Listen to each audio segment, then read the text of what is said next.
I wanted to start, Ted, with a little historical context, if we could, right? Sure. So when the Yale New Haven Teacher Institute launched nearly 4 decades ago, it broke convention in public education in a couple of different ways.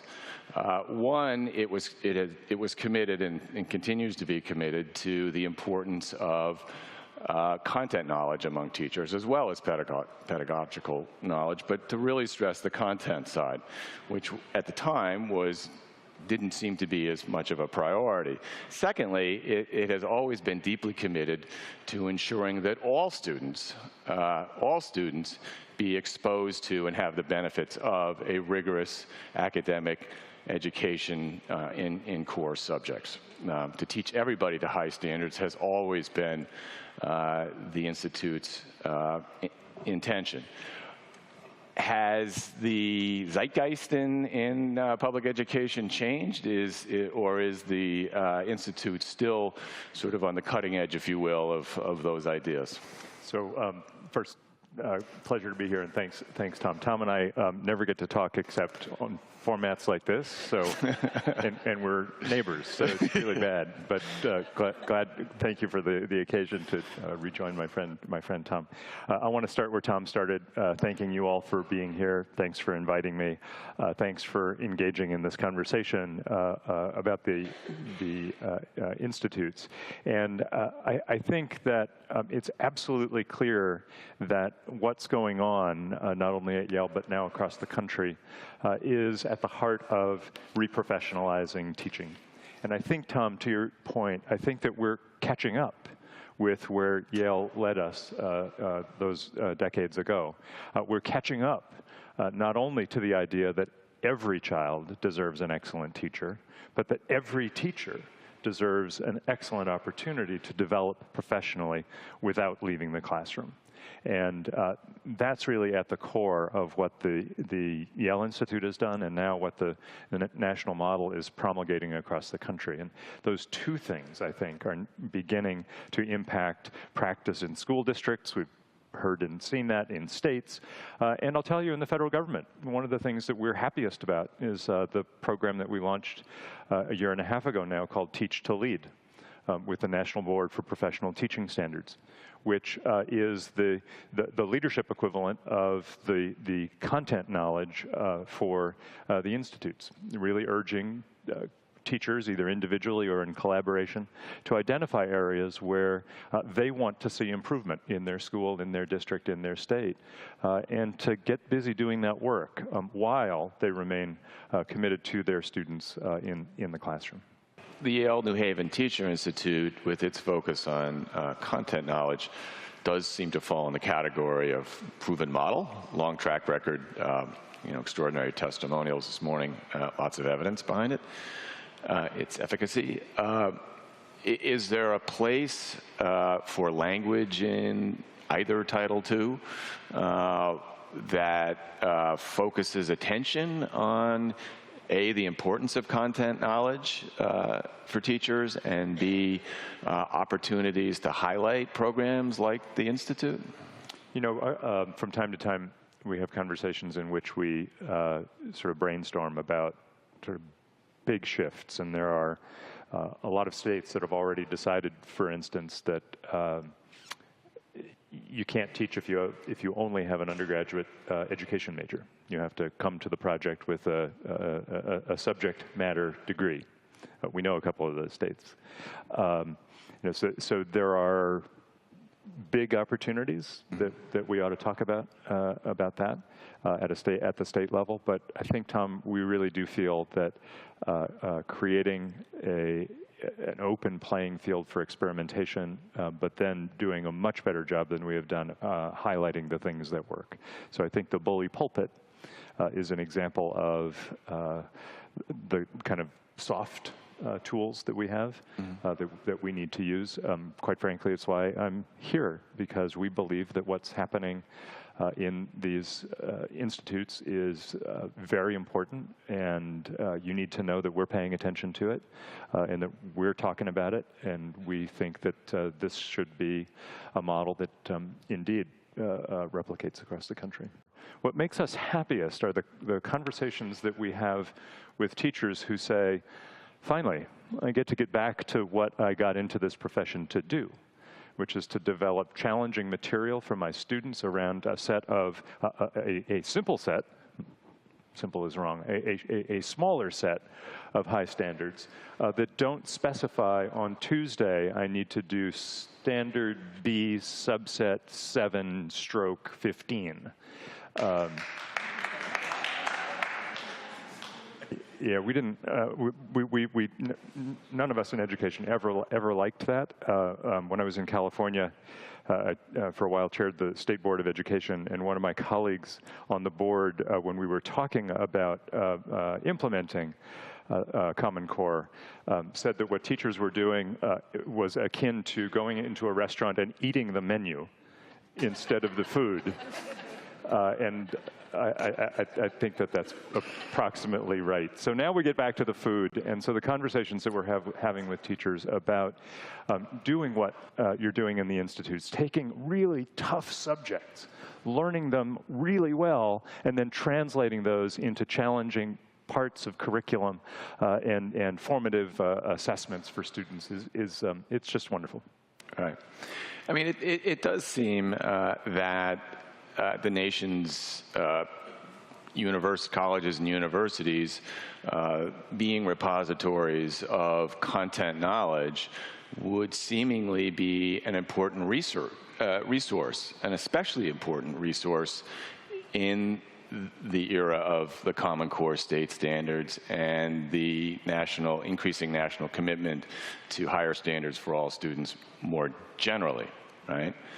But there doesn't seem to be as much of the school-college collaboration in this area.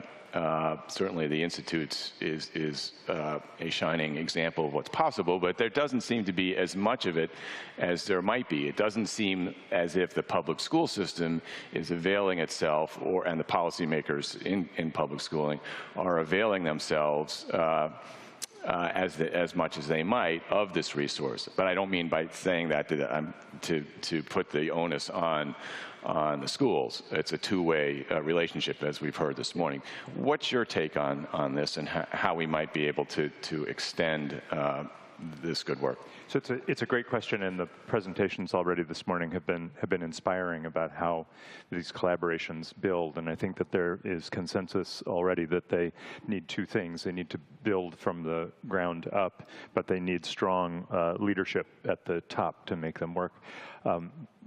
When I was a practicing academic, an article I wrote with a graduate student at UCLA was about the history of school-college collaboration, and the title of that article was Something But Not Very Much. And I'm afraid that this has a long history, and changing that history is going to take real effort. As a lifetime member of the Academy, and having thought about this from a historical perspective, I just want to declare that the onus is on higher education to get this right. Higher education has been the distancing party in this, not the K-12 environment. And I think we have to do a better job in the Academy of doing what Yale has done, what we've heard about the University of Delaware, Penn, others in the room have done in very exciting ways to promote teaching excellence. Another potential lever. The Obama administration has been very focused on the equal distribution of teachers across schools to ensure that the under-resourced, somewhat forgotten, if you will, especially urban schools, get their fair share of the talent that is available. How does a Yale New Haven Teacher Institute model play into that equation in your mind? So I want to go back to the conversation about Philadelphia. We can't lose as many students as you've lost in your career. We can't lose the number of students who are lost not only every day in the streets, we can't lose the students we lose to the streets. We can't lose a single dropout.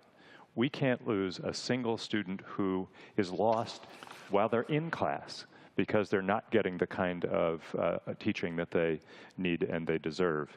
We can't lose the student who's not getting the kind of health care that they need and deserve and are not eating the right amount of nutritious food. We just can't. We just have to decide that we're not going to do that anymore.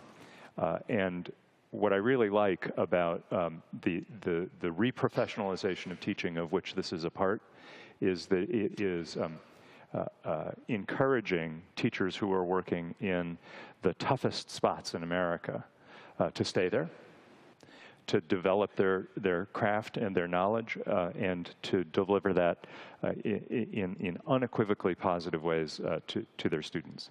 So I think that the increased retention of teachers is critical. The increased skill, passion, and commitment that we read about in the case studies and the evaluations is essential. And quite frankly, working in those environments is really, really hard. And if collaboration with colleagues and the opportunity to grow intellectually and professionally, if that's restorative, then we should be all for it. So I think that there is a developing consensus that teaching is a profession, and then all of us who get to talk about the great work that teachers do need to always talk about how professional teachers are and how the very best teachers are always growing. Students who need the most help in content-rich areas, not content-poor areas. And we have known for some time that one of the most pernicious problems facing low-income schools is the quality of the work that's assigned to the students. And again, to come back to the work of the Institute, that's why it's so critically important for teachers to be prepared to teach the real stuff and to challenge students with that.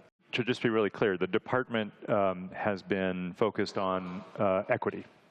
Not equality. Equality is never going to get us there. It's about equity. It's about, and can I use this as the peroration? Please do. It's all about equity. It's all about providing resources to people who need those resources to have an opportunity. You know, the good news is we've doubled the Latino college graduation rate to 13%. Right? So we need to make monumental progress against fundamentally unequal data. It's one of the reasons we're so keen, and Oklahoma does early childhood better than almost any other state. We need to make sure that there are early opportunities to intervene in kids' lives to make sure that they're getting the start in life that they need. Title I, venerable Title I, is all about equity. It's all about providing more resources to under-resourced schools and communities. Our job in the department in the next 449 days is to make sure that America hears us when we say all means all, and to create an economy of all and an education system of all and a democracy of all. We need to do our very best for the students, for the families, for the communities who need us the most. It's what we're called to do, and you guys are doing it, and I couldn't be more impressed and I couldn't be more grateful to be with you today. Thanks.